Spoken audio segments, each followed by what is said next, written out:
Question number 5. Which of the following equations define a function with x as independent variable and domain as real numbers? Okay, so x is the independent variable and domain contains only real numbers. Okay, so part A, y square minus x square equal to 1.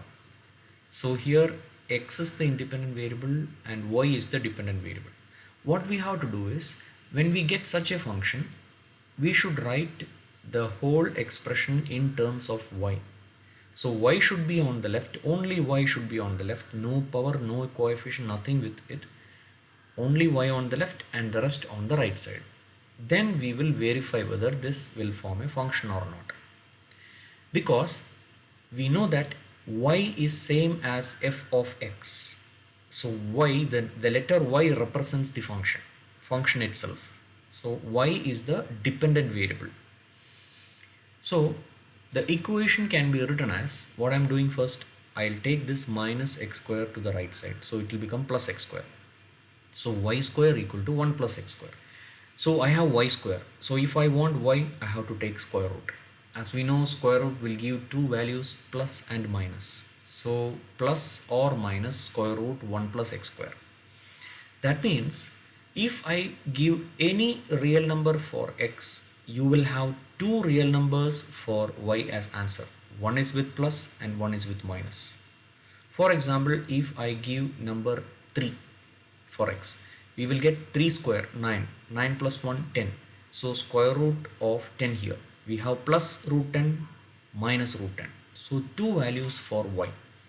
So for every value of x, we are having two values for y. That means two images for every x value.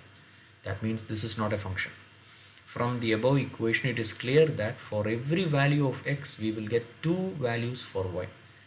Hence, this will not define a function. Now part B. Y cube minus x equal to 1. So as I said earlier, we have to write y equal to expression. Okay, I am taking minus x to the right side, it will become plus x. So 1 plus x. So y cube equal to 1 plus x. Now I have to find y. Y will be cube root of 1 plus x, because we have cube here, power 3 here. Okay, so cube root, third root of 1 plus x. Here, for every value of x, we will get only one real value for y. Here, as we know, cube root will give you 3 answers, but out of that only one will be real. So for every real value of x, we will get only one real value for y. That means every number is mapped to only one number. That means this is a function.